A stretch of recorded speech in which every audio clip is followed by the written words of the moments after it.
हम पहुंचे हल्का असंध के अंदर। भारतीय जनता पार्टी ने जन आशीर्वाद रैली का आयोजन किया है और इस रैली पर खास तौर पर पहुंचे हैं उत्तर प्रदेश के मुख्यमंत्री योगी आदित्यनाथ। आपको तस्वीरें दिखा दें तो योगी आदित्यनाथ यहाँ मौके पर पहुंच चुके हैं, आप तस्वीरों में देख सकते हैं। और दूसरी तरफ बात करें तो आपको दिखाते हैं भीड़, यहाँ पर रैली में भीड़ आप देख सकते हैं। इस रैली के अंदर जो भीड़ है वो कहीं ना कहीं असंध सीट को लेकर एक बड़ा फैसला कर सकती है। आप तस्वीरों में देख सकते हैं लोगों के अंदर उत्साह जो है योगी आदित्यनाथ को लेकर यहाँ पर दिखाई दे रहा है। दोस्तों आपको पूरी खबर दिखाएंगे, हम चाहेंगे इस खबर को ज्यादा से ज्यादा शेयर कर देना। जय जय श्री राम, जय जय श्री राम। हमारे बीच में हमारे उत्तर प्रदेश के बहुत ही यशस्वी लोकप्रिय मुख्यमंत्री आदित्यनाथ, एक बार जोरदार तालियों से माननीय मुख्यमंत्री जी का स्वागत करेंगे, जोरदार तालियों से। हमारे हिंदू सम्राट उत्तर प्रदेश के बहुत ही यशस्वी लोकप्रिय मुख्यमंत्री आदरणीय श्री आदित्यनाथ योगी जी पहुंच चुके हैं। एक बार जोरदार तालियों से सभी से प्रार्थना, जोरदार तालियों से स्वागत करेंगे। अब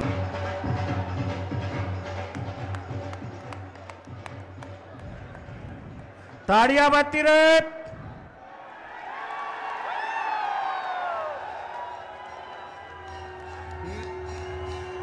शाल पहनाकर आंध्र प्रत्यक्ष जी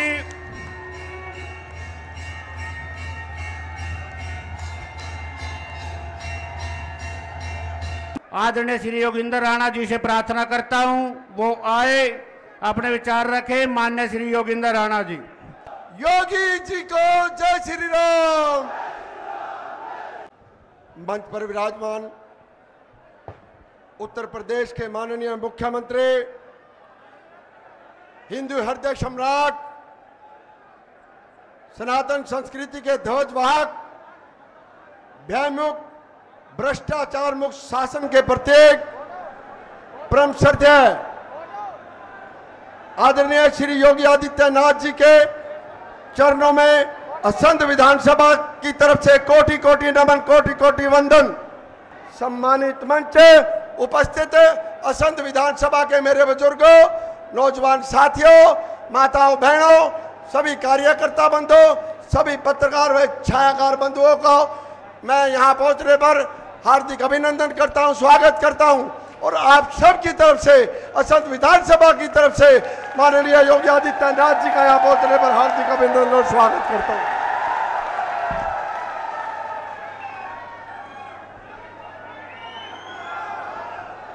पार्टी ने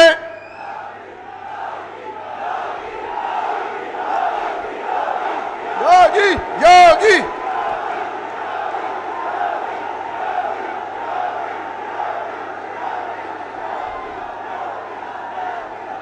पार्टी ने मुझ जैसे साधारण कार्यकर्ता पर विश्वास करके आपके बीच पार्टी का प्रत्याशी के रूप में भेजा है। उसके लिए मैं पार्टी के शीर्ष नेतृत्व का हृदय से आभार व्यक्त करता हूं।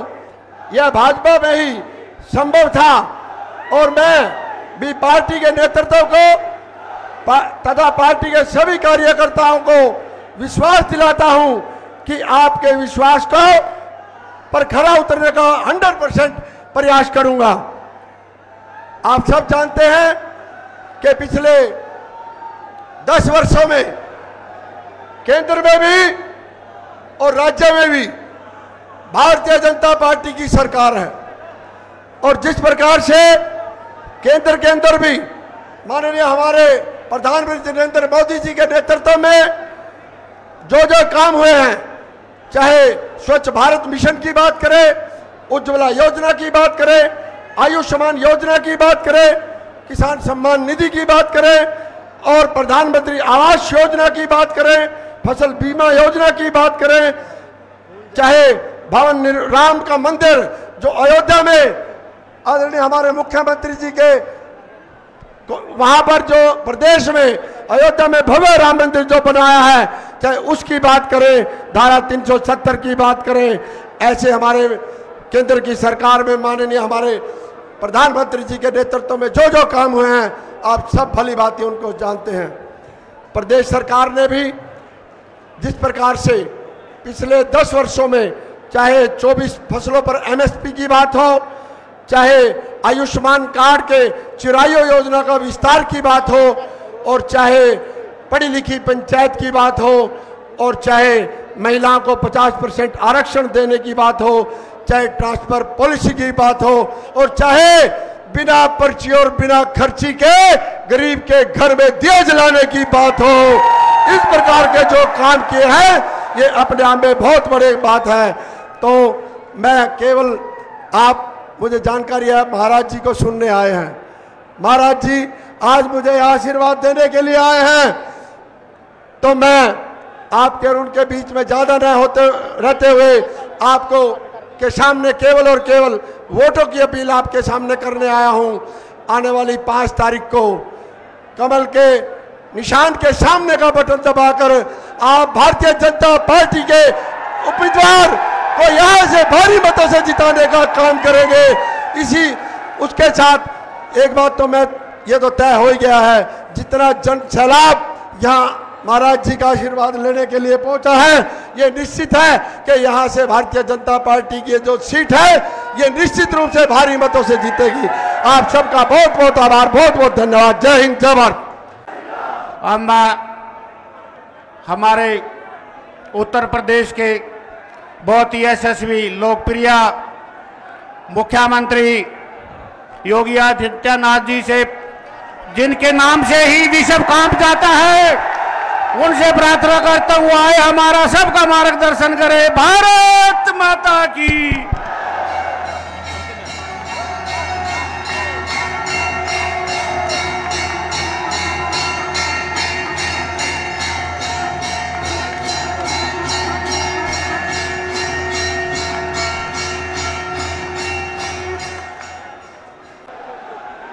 भारत माता की, भारत माता की, भारत माता की। वंदे वंदे वंदे। असंध के ऐस पावन भूमि पे आप सबने राम म्यारी राम राम।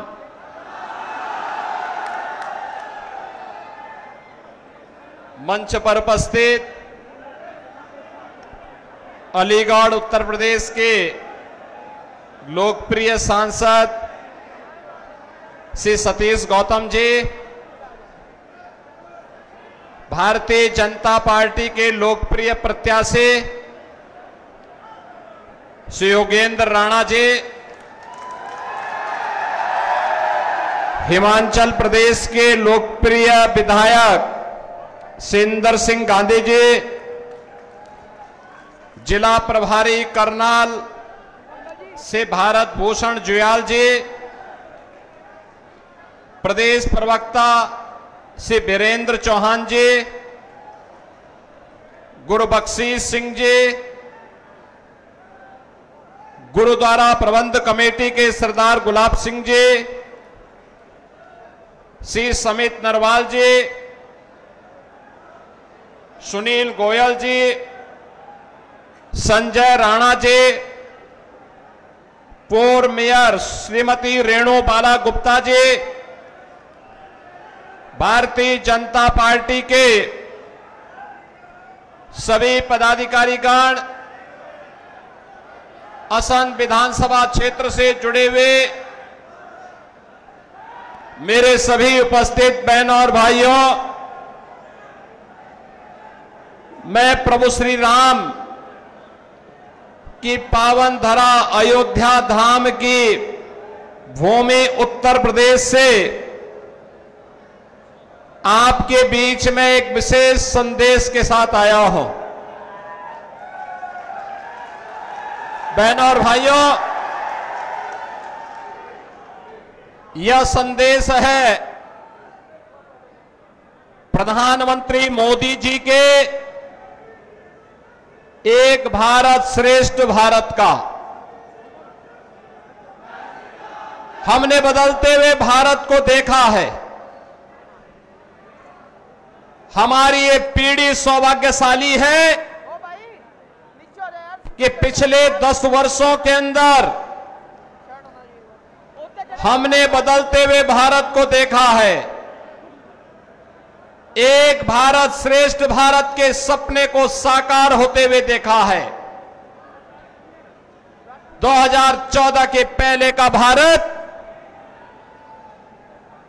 जहां गुंडागिर्दी थी, भ्रष्टाचार था, अराजकता थी,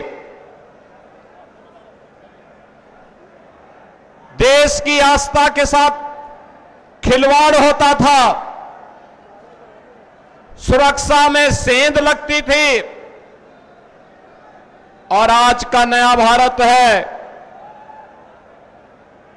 भारत बिना किसी भेदभाव के योजनाओं का लाभ 140 करोड़ लोगों तक पहुंचाने के लिए जो कार्य प्रधानमंत्री मोदी जी के नेतृत्व में हुआ है, गांव, गरीब, किसान, नौजवान, महिलाएं, समाज के प्रत्येक तबके तक योजना का लाभ मिला है। बहनों और भाइयों, बेटी और बहनों के साथ कांग्रेस सरकार के समय क्या अत्याचार होता था, यह हरियाणा के सेक्स रेशियो से, लिंगानुपात से पता लगता है। देश के अंदर 2014 के पहले सबसे खराब स्थिति हरियाणा की मानी जाती थी, और आज मुझे बताते हुए प्रसन्नता है कि सेक्स रेशियो की जब हम बात करते हैं, लिंगानुपात की हम बात करते हैं, तो 900 पुरुषों पर 1000 पुरुषों पर 900 महिलाओं का यह बेहतरीन अनुपात आज हरियाणा का हुआ है। और याद रखना, जिस समाज में नारी की पूजा होती हो, उसकी गरिमा की रक्षा होती हो, उस समाज को और उस देश को आगे बढ़ने से कोई ताकत रोक नहीं सकती है। और हमारे हरियाणा ने यह करके दिखाया है। 10 वर्षों में हमारे हरियाणा ने यह करके दिखाया है। बहनों और भाइयों, जो कांग्रेस की सरकार के समय, बहुजन समाज पार्टी की सरकार के समय जो असंभव था, वह मोदी जी ने संभव करके दिखाया है। याद करिए, आज आपके करनाल में हरियाणा का पहला मेडिकल यूनिवर्सिटी भी खुल चुका है। हरियाणा के जितने मेडिकल कॉलेज बनेंगे ना, ये सब मेडिकल कॉलेज यहां से एफिलिएटेड होंगे। आपकी एक नई पहचान मिलने वाली है। हरियाणा के पास अपना एक मेडिकल यूनिवर्सिटी है, एक स्पोर्ट्स यूनिवर्सिटी भी है। आज हरियाणा में हर घर नल की योजना भी है। तो हरियाणा आज अराजकता और भ्रष्टाचार का नहीं, परिवारवाद का नहीं, बल्कि विकास का एक नया मॉडल बनकर के उभरा है। ये डबल इंजन सरकार की ताकत इस रूप में आज हरियाणा में देखने को मिल रही है। बहनों और भाइयों, मैं इससे पहले एक सभा में था, और इससे पहले कि जिस सभा में मैं था, वहां पर सभा में जाने के पहले एकदम मंच के पास थोड़ी दूरी पर भारतीय जनता पार्टी के कार्यकर्ताओं ने महाराणा कुंभा की भव्य प्रतिमा पर माल्यार्पण का कार्यक्रम रखा हुआ था। आप याद करिए, इस महान योद्धा ने भारत की सुरक्षा के लिए, भारत की संप्रभुता के लिए उस कालखंड में जो योगदान दिया था, आज भी उस महान योद्धा को, चाहे वह महान योद्धाओं में महाराणा कुंभा हो, महाराणा सांगा हो, महाराणा प्रताप हो या पृथ्वीराज चौहान हो, इन महान योद्धाओं का योगदान भारत के लिए था, अपने लिए नहीं। स्वदेश और स्वधर्म के लिए था। और याद रखना, हम सबका योगदान भी अपने देश के लिए होना चाहिए। स्वदेश और स्वधर्म के लिए हमारा सब कुछ समर्पण होना चाहिए। जब देश की बात आएगी, स्वधर्म की बात आएगी, तो इससे बढ़कर के कुछ नहीं हो सकता है।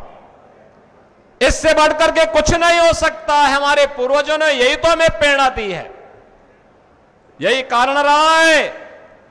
एक विदेशी आक्रांता 500 वर्ष पहले अयोध्या में रामलला के मंदिर को क्षतिग्रस्त करता है, अपवित्र करता है।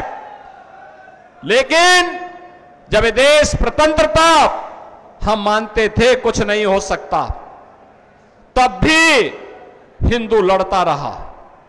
लाखों हिंदुओं ने अपनी शहादत दी। लेकिन 1947 में देश आजाद होता है। बहनों और भाइयों, स्वतंत्र भारत में कांग्रेस का दायित्व था कि पहला कार्यकर्ता अयोध्या में रामलला के भव्य मंदिर के निर्माण का मार्ग प्रशस्त करता। कांग्रेस ने नहीं किया, क्योंकि कांग्रेस को भारत की आस्था का नहीं, अपने वोट बैंक की चिंता थी। उन्हें सत्ता चाहिए थी, देश की कीमत पर सत्ता। याद करिए, पाकिस्तान में ननकाना साहिब कॉरिडोर बनाने के लिए कांग्रेस ने रोड़े अटकाने का कार्य किए थे। आज भी ननकाना साहिब में, वहां पर जब गुरु गोविंद सिंह जी महाराज की प्रकाश पर्व आता है, वहां पे हरि कीर्तन नहीं करने दिया जाता है, रोका जाता है। कांग्रेस का इतिहास तो कत्लेआम का रहा है। 1984 में सिख बंधुओं के साथ क्या किया था, और अभी राहुल गांधी क्या बोल रहे थे विदेश में जाकर के, सिखों को गाली दे रहे थे, भारत का अपमान कर रहे थे, भारत के संवैधानिक संस्थाओं पर उंगली उठाने का कार्य कर रहे थे।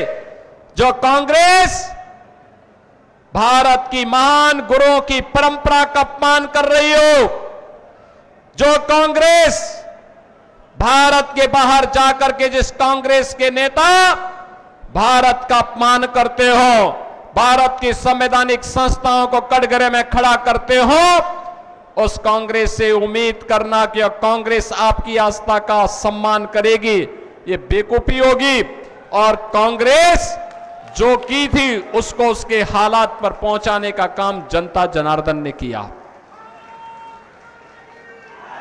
बहनों और भाइयों, आज कांग्रेस का ढांचा वैसे ही जर्जर हो चुका है जैसे अयोध्या में बाबरी ढांचा था। एक धक्का और दो, बाबरी ढांचे को तोड़ दो, ये नारा जब राम भक्तों ने लगाया था, तो बाबरी ढांचा हमेशा के लिए ध्वस्त हो गया। और बाबरी ढांचा जो ध्वस्त हुआ, गुलामी का ढांचा ध्वस्त हुआ, अयोध्या में राम मंदिर निर्माण का मार्ग प्रशस्त हुआ। और मैं आपका यही आह्वान करने के लिए आया हूं, जो ये लोग जाति की राजनीति करके आपको विभाजित करना चाहते हैं, मैंने कहा था ना कि बटोगे तो कटोगे, एक रहोगे तो नेक रहोगे। कोई माई का लाल आपका बाल बांका नहीं कर पाएगा। याद करिए, उत्तर प्रदेश में 17 के पहले दंगे होते थे, हर दूसरे तीसरे दिन दंगे होते थे। बेटी असुरक्षित थी, बहनें असुरक्षित थी, व्यापारी असुरक्षित थे, उनका कोई सम्मान नहीं होता था। और पिछले 7.5 वर्ष में उत्तर प्रदेश में कोई दंगा नहीं हुआ है, कोई दंगा नहीं हुआ है। दंगाई या तो यूपी छोड़ चुके हैं, या राम नाम सत्य है की यात्रा में निकल चुके हैं। आज यूपी पे दंगा नहीं होता, कोई बेटी और बहन की सुरक्षा में सेंध नहीं लगाता है, कोई किसी व्यापारी के सम्मान के विरुद्ध कार्य नहीं करता है। आज वहां विकास है जो उत्तर प्रदेश 2017 के पहले भारत के विकास का बैरियर माना जाता था। आज वह उत्तर प्रदेश भारत के विकास का ग्रोथ इंजन बनकर के तेजी के साथ कार्य कर रहा है। अयोध्या में रामलला का भव्य मंदिर का निर्माण भी हो गया है। 5 सदी के बाद इंतजार समाप्त हुआ, अयोध्या में रामलला विराजमान हुए। और ऐसे ही हरियाणा में पिछले 10 वर्ष के अंदर हुआ है एक परिवर्तन जिस हरियाणा को कांग्रेस ने परिवारवाद के, भ्रष्टाचार के गर्त में डुबोने का काम किया था, चाहे कांग्रेस रही हो, चाहे इन लोग रहे हो, और चाहे वह दिल्ली के अंदर झाड़ू लगाने वाली पार्टी हो। याद रखना, बहुजन समाज पार्टी के हाथी का पेट इतना बड़ा है वो कभी भरता नहीं है, कभी नहीं बढ़ने वाला है, वो वोट खराब हो जाएगा। याद रखना। और मैं यही कहने के लिए आज आपके पास आया हूं, बहन और भाइयों, कोई ऐसी गलती मत कर देना कि जो आपस में बटे। याद रखना, बटे तो कटे, ये कभी नहीं होने देना है। और एक कांग्रेस का जो हाथ है ना, ये भी हालात को और बिगाड़ने के लिए आया है। कांग्रेस का बिगाड़ेगा हालात, और विकास की जो रफ्तार है, नायब सिंह सैनी की सरकार को लाने के लिए आवश्यक है। यह नायब सिंह सैनी की सरकार इस विकास की रफ्तार को स्पीड अप करने के लिए आवश्यक है, और इसीलिए हम लोग आए हैं। इसीलिए बहनों और भाइयों, मैं आया हूं आपसे कहने के लिए, भारतीय जनता पार्टी ने बिना किसी भेदभाव के यहां कार्य किया है। श्री मनोहर लाल खट्टर जी के नेतृत्व में रहो या नायब सिंह सैनी जी के नेतृत्व में, प्रधानमंत्री मोदी जी का मार्गदर्शन है। भ्रष्टाचार हरियाणा समाप्त, हरियाणा का समाप्त, गुंडागर्दी समाप्त, चौथ वसूली समाप्त, विकास की नई नई स्पीड, कनेक्टिविटी की बेहतरीन कार्य, हर घर नल की योजना, हर गरीब के पास आवास की सुविधा, हर गरीब को राशन की सुविधा, आयुष्मान भारत भी है, किसानों के लिए किसान सम्मान निधि भी है।